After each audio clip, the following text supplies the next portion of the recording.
দিল্লিতে তৃণমূলের বিদ্রোহী এনসিপিআই সাংসদদের সঙ্গে বৈঠকের পর এবার ঋতব্রত তৃণমূলের বিধায়কদের সঙ্গে বৈঠক মুখ্যমন্ত্রী শুভেন্দু অধিকারীর। দুপুর 2টো নাগাদ নবান্নে রাজ্যের বিরোধী দলনেতা ঋতব্রত বন্দ্যোপাধ্যায়ের নেতৃত্বে 10 বিধায়কের প্রতিনিধি দলের সঙ্গে বৈঠক করবেন মুখ্যমন্ত্রী এবং মুখ্যমন্ত্রী শুভেন্দু অধিকারী বিরোধী দলনেতার নেতৃত্বে 10 জনের প্রতিনিধি দল সময় চেয়েছেন।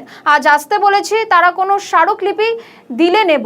বিরোধী দলের মুখ্য সচেতক আখারুজ্জামান আবার বলেছেন, মুখ্যমন্ত্রীর কাছে আমরা 12 জন যাব। এসআইআর প্রক্রিয়া এবং ট্রাইব্যুনাল নিয়ে কথা হবে। সব জেলায় ট্রাইব্যুনাল তৈরির দাবি জানাবো। গত মঙ্গলবার সুদীপ বন্দ্যোপাধ্যায়, কাকলি ঘোষ দস্তিদারের সঙ্গে শুভেন্দুর বৈঠকে এলাকার একাধিক বিষয় একেবারে গুরুত্ব পায়। এবার দেখার ঋতব্রত ঘনিষ্ঠদের সঙ্গে বৈঠকে আর কি বিষয় উঠে আসে। এই বৈঠকের আগে চড়া সুরে বিজেপিকে আক্রমণ করেছেন আখারুজ্জামান। কি বলেছেন অবশ্যই শোনাবো, কিন্তু তার আগে আরো একবার জানিয়ে রাখতেই হচ্ছে, আজকে একেবারে হাই ভোল্টেজ শুক্রবার বলা যেতে পারে।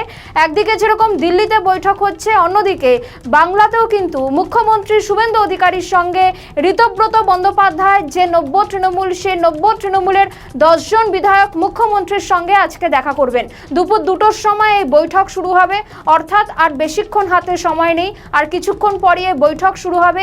এই বৈঠকে ঠিক কি বিষয় আলোচনা হবে অবশ্যই আমাদের সেদিকে তো নজর থাকবেই। পাশাপাশি আজকে প্রধানমন্ত্রী নরেন্দ্র মোদীর সঙ্গেও এনসিপিআই সাংসদরা কিন্তু বৈঠক করেছেন এবং সেই বৈঠকে এনসিপিআই সাংসদদের 20 জন সাংসদই কিন্তু উপস্থিত ছিলেন। যে তৃণমূল ত্যাগী 3 সংখ্যালঘু সাংসদদেরকে নিয়ে যে জল্পনা তৈরি হয়েছিল, সেই সাংসদরাও কিন্তু আজকের এই বৈঠকে, অর্থাৎ প্রধানমন্ত্রীর সঙ্গে যে বৈঠক, সেই বৈঠকে তারা যোগ দিয়েছেন। পাশাপাশি আজকে বাংলাতেও কিন্তু শুভেন্দুর সঙ্গে 90 তৃণমূলের বিধায়কদের বৈঠক রয়েছে। আখারুজ্জামান ঠিক কি বলেছেন শোনাবো। মানে ভয় আউট ভরসাহীন, তো এখন আমরা দেখছি যে ভয় ইন ভরসা আউট হয়ে গেছে। এত গ্রামীণ এলাকা থেকে বিভিন্ন জায়গায় বিজেপির নাম করে তোলাবাজি করা হচ্ছে এবং বিজেপির পার্টির নেতারা বলছেন নাকি তারা নব বিজেপি।